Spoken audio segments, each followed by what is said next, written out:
Hello കൂട്ടുകാരെ, good evening. എല്ലാവർക്കും സുഖമല്ലേ? ഞാൻ വീണ്ടും വന്നു കേട്ടോ. ഞാനിതിന് മുമ്പ് 2 വീഡിയോ ഇട്ടിട്ടുണ്ടായിരുന്നു. ക്യാൻസറിന് എനിക്കുണ്ടായ അനുഭവത്തെക്കുറിച്ചും എനിക്കുണ്ടായ ട്രീറ്റ്മെൻറ്റിൻ്റെ വിവരത്തെക്കുറിച്ചായിരുന്നു പറഞ്ഞത്, കീമോതെറാപ്പിയും റേഡിയേഷനും. ഇപ്പം ഞാൻ പറയാൻ പോകുന്നത് റേഡിയേഷനും കീമോതെറാപ്പിയും കഴിഞ്ഞിട്ട് ഈ രോഗത്തിന് നമ്മൾ ഈ ട്രീറ്റ്മെൻറ്റിനുള്ള സൈഡ് എഫക്റ്റുകളെ കുറിച്ചാണ്.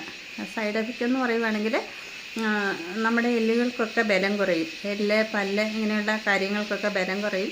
അപ്പോൾ എല്ലാവരും നടക്കുമ്പോഴും ഇങ്ങനെ ഈ അസുഖമുള്ളവർ ഈ മരുന്ന് കഴിക്കുന്നവരും ഇതറിയാൻ ആഗ്രഹിക്കുന്നവരും നടക്കുമ്പോഴൊക്കെ സൂക്ഷിക്കുക. പല്ലൊക്കെ പൊടിഞ്ഞു, എൻ്റെ ഈ ഫ്രണ്ടിലെ പല്ലൊക്കെ പൊടിഞ്ഞു പോവുകയാണ്.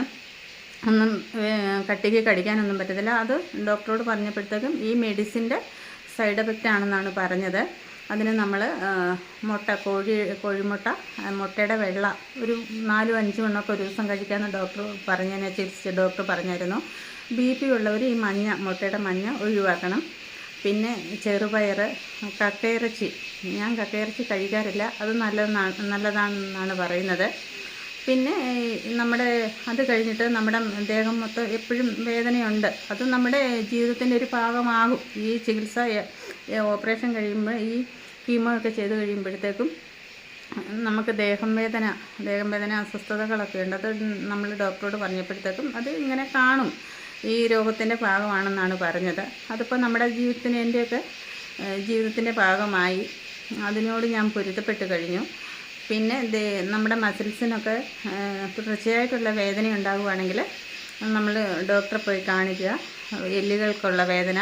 അപ്പോൾ ഡോക്ടർ പറഞ്ഞ് നമുക്ക് ദേഹം വേദന ഉണ്ടാകണം, മസിലിനൊക്കെ വേദന ഉണ്ടാകുവാണെങ്കിൽ പോയി കാണിക്കണം. അത് ചിലപ്പം മസിലിലൊക്കെ വരാനുള്ള സാധ്യതയുണ്ട്, തള്ളിക്കളയാൻ പറ്റില്ലെന്നാണ് പറഞ്ഞത്. എല്ലിനൊക്കെ വരാനുള്ള സാധ്യതയുണ്ട്. അപ്പം ഡോക്ടർമാർ പറയുന്ന പോലെ തന്നെ കൃത്യമായ സമയത്ത് തന്നെ അവർ പറയുന്ന ടെസ്റ്റുകൾ നമ്മൾ എടുക്കുക. പിന്നെ ഹാപ്പി ആയിരിക്കാൻ മെഡിസിൻ കൃത്യമായിട്ട് കഴിക്കുക, ഹാപ്പിയായിട്ടിരിക്കുക. നമ്മളെക്കൊണ്ട് പറ്റുന്ന ജോലികൾ നമ്മൾ ഒറ്റയ്ക്കാകാതിരിക്കുമ്പോൾ നമ്മൾ എല്ലാ കാര്യങ്ങളും ആലോചിച്ച് നമുക്ക് ഭയങ്കര വിഷമമാകും, നമ്മൾ മൂടിയായിട്ട് പോകും. അപ്പം പറ്റുന്ന പണികളൊക്കെ ചെയ്യുക. ഞാനൊക്കെ പകൽ രാവിലെ തൊട്ട് വൈകുന്നേരം വരെ ഞാൻ ഒറ്റയ്ക്കാണ്. അപ്പം ഞാൻ കുറേ ഓൺലൈനിൽ നിന്ന് പൈസ മുടക്കി പൂച്ചെടികളൊക്കെ വാങ്ങി. ഇപ്പം എനിക്കതൊന്നും നോക്കാൻ വയ്യ, കാരണം മഴ, മുറ്റത്തോട്ടിറങ്ങാൻ പറ്റുന്നില്ല, തെന്നിയൊക്കെ കിടക്കുമല്ലേ. അതുകൊണ്ട് അങ്ങനെയുള്ള പണികൾ വെറുതെ ഇരിക്കാതിരിക്കുക. പിന്നെന്താണ്, നന്നായിട്ട് ഫുഡൊക്കെ കഴിക്കുക. പിന്നെ വേറൊരു കാര്യം, നമ്മുടെ തലമുടി 2ാമത്തെ കീമോ ആയപ്പോൾ തന്നെ എൻ്റെ മുടിയൊക്കെ പൊഴിഞ്ഞു പോയായിരുന്നു. അത് കഴിഞ്ഞ് ഞങ്ങളപ്പം മുടി കൂട്ടത്തോടെ പൊഴിഞ്ഞു പോയപ്പോൾ നമ്മൾ മുടി മൊത്തം മുട്ടയടിച്ചായിരുന്നു. അത് കഴിഞ്ഞ് നമ്മുടെ എല്ലാ കീമോയും ചെയ്ത് കഴിഞ്ഞ് 1 മാസം കഴിഞ്ഞപ്പോൾ പതുക്കെ മുടി കിളുക്കാൻ തുടങ്ങി. കിളുക്കുന്ന മുടി മൊത്തം നരച്ചായിരുന്നു എൻ്റെ. അതിനി അങ്ങനെ എല്ലാവർക്കും ഉണ്ടാകുമെന്ന് അറിയത്തില്ല. ഇനി പ്രായക്കൂടുതൽ കാരണം എനിക്കങ്ങനെ ഉണ്ടായതാണോ എന്ന് എനിക്കറിയാൻ പറ്റില്ല. അത് കഴിഞ്ഞ് പിന്നെ മുടി കുറേ ആയപ്പോൾ നന്നായിട്ട് കറുത്ത മുടി തന്നെയാണ് വന്നത്. അപ്പം ഞാൻ എൻ്റെ മുടി കീമോ കഴിഞ്ഞൊരു 6 പ്രാവശ്യം ഞാൻ ബോയ് കട്ട് അടിച്ചു. കാരണം നമ്മൾ മുടി നീളമുള്ളപ്പോൾ നമ്മൾ വെട്ടി നമ്മുടെ ആഗ്രഹങ്ങൾ സാധിക്കാൻ പറ്റില്ല. എനിക്ക് ബോയ് കട്ട് അടിക്കണമെന്ന് ഭയങ്കര ആഗ്രഹമായിരുന്നു. ഞാൻ 6 പ്രാവശ്യം മുടി വെട്ടി. അത് കഴിഞ്ഞ് പിന്നീടാണ് ഞാൻ മുടി വളർത്താൻ തുടങ്ങിയത്. 6 പ്രാവശ്യം വെട്ടിക്കളഞ്ഞ് നന്നായിട്ട് മുടിയൊക്കെ വളരും. നമ്മൾ നന്നായിട്ട് വെള്ളം കുടിക്കുക, വെജിറ്റബിൾസൊക്കെ അധികം കഴിക്കുക. പിന്നെ വേറൊരു കാര്യം, നിങ്ങൾക്ക് ബോറടിക്കുന്നുണ്ടാവും അല്ലേ? എനിക്ക് ഈ വീഡിയോയിൽ എന്തെങ്കിലും തെറ്റോ കുറ്റമോ ഒക്കെ ഉണ്ടെങ്കിൽ നിങ്ങൾ പറയുക, ക്ഷമിക്കണം.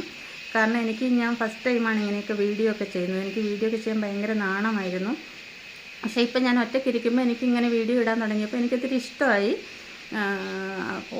വോയിസ് കൊടുക്കാനൊന്നും എനിക്കറിയില്ല, എഡിറ്റ് ചെയ്യാനറിയില്ല. അപ്പോൾ എല്ലാവരും ഇത് കാണുക. ഞാൻ ഷോർട്സൊക്കെ ഇടുന്നുണ്ട്. ഇവിടെ ഉണ്ടാക്കുന്ന ഫുഡിൻ്റെയാണ്. ഞാൻ പിന്നെ ഫുഡ് ഉണ്ടാക്കുന്നത് ഞാൻ പതുക്കെ വീഡിയോ ഇടുന്നതായിരിക്കും.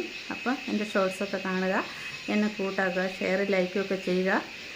പിന്നെന്താണ്, എല്ലാവർക്കും സുഖമല്ലേ? എല്ലാവരും സന്തോഷമായിരിക്കുക, ഹാപ്പിയായിട്ടിരിക്കുക. മഴയൊക്കെ അല്ലേ, ശ്രദ്ധിക്കുക. വേറെ വിശേഷങ്ങളൊന്നുമില്ല. ഞാൻ എന്തെങ്കിലും ഒരു വിശേഷമായിട്ട് അടുത്ത് ഞാൻ വരാം. Okay, thank you.